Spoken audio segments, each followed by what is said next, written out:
Troubles at Archet were reaching their breaking point. The Blackwolds had already attacked the Sprigley farm and blocked the way to Combe, preventing help from reaching us. Strider was leaving the town, Amdir did not seem to be recovering, and the attack was planned to be that very night. One glimmer of hope had pierced the veil of shadow. Captain Brackenbrook finally believed the threat was real, and his exiled son and his group of hunters were eager to help defend their home. I also discovered some of the Blackwold plans, and more numinously, had received a revelation. An elf named Galadriel had encouraged me to act, sharing her visions with me. She believed I had a major role to play in the events to come, and I would take the path set in front of me decidedly and determinedly.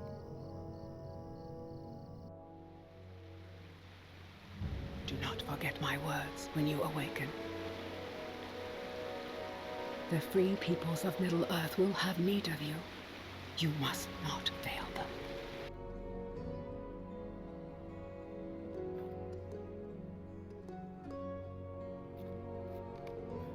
My first course of action was to speak to Atli Spiderbane concerning the Old East Path, which was infested with arachnids and seemed a point of interest for the Blackwold assault. Greetings, traveler! Atli suggested I fight through the spiders to make sure the path was still blocked at the walls of Archet.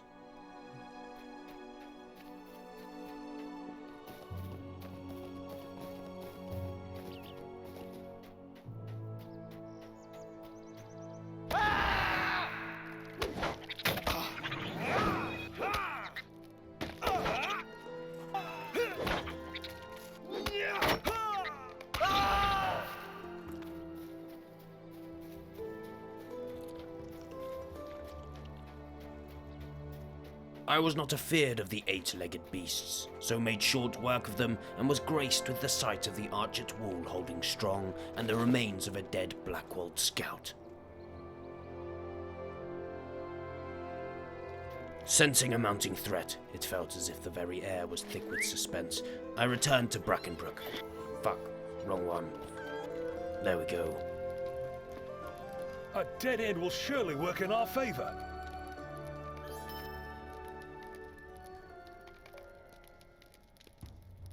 The time was now. There were to be no more errands, no more scouting, nothing.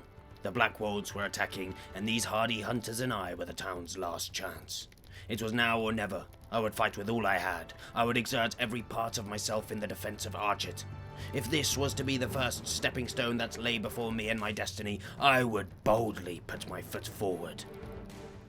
John Brackenbrook and his hunters have reached the outskirts of Archet to find it already ablaze.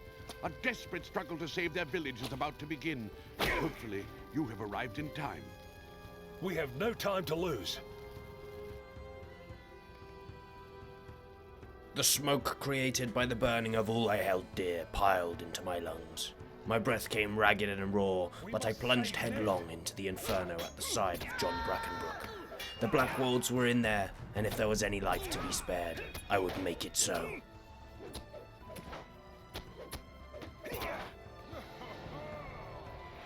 And I put another point into deafening shouts. Amdir had escaped the slaughter and was defending the Badger. Apparently the bandits were after the Hobbit and the captain. John agreed that we must head to the Mad Badger Inn, claiming a way had been left to us through the marketplace. I struggled to put aside the death of the jailer. He had been the first step to convincing Captain Brackenbrook of the Blackwold threat and had earned my respect for speaking up.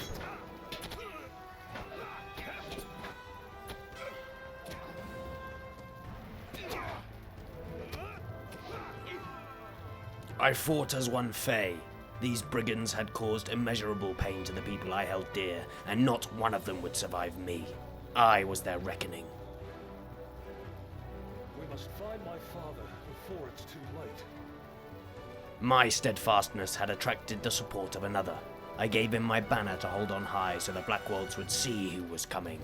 He seemed a brave man and eager to support the great Malvagil in any way he could. The three of us then set out to find another way into the center of town. Hartley is ahead. All must not be lost. Well met, friend. Is the crafting hall safe?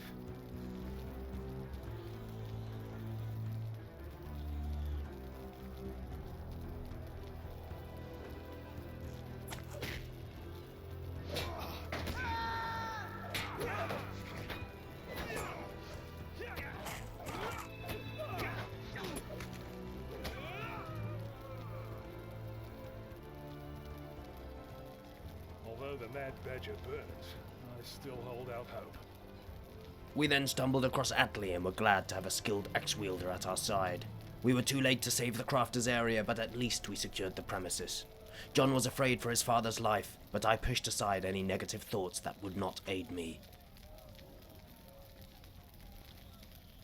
Father, I knew you would survive.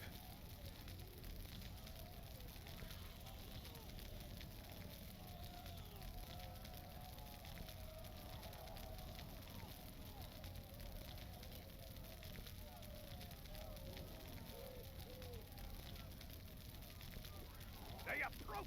Defend us! We had found Captain Brackenbrook in time. He admitted his foolishness and vowed to defend the Hobbit and Amdir. The rest of us were left to hold back the tide of black wolves. My ferocity could not be quelled by any number of the villains. I would leave their filth strewn across the streets of my home.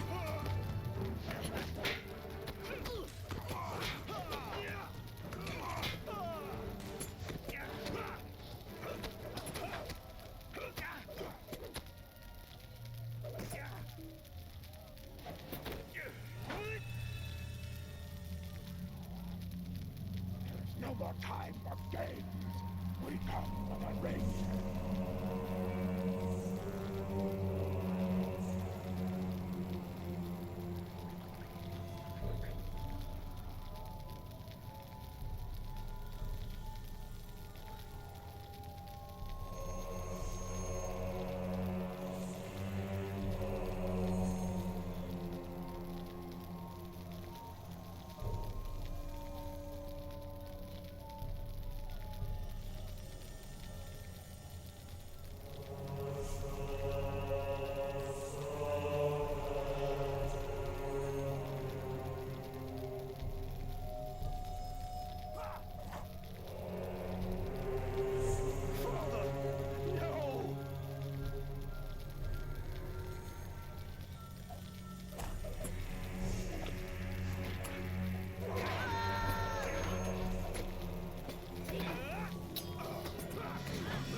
What misery has befallen us?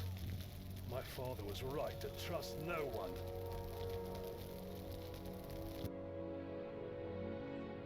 With the Black Wolves' attack foiled, the people of Archet have begun to rebuild. Yet not all hurts are so easily mended. The fate of the Ranger Amdir remains uncertain and may have dire consequences for Breland. But hope remains that he may yet be saved.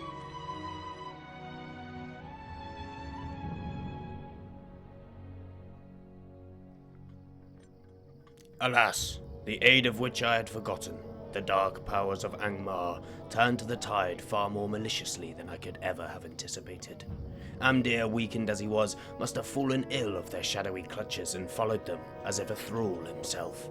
But the death of Captain Brackenbrook at the hands of the wretched Calder Cobb pierced my heart like a blade of ice.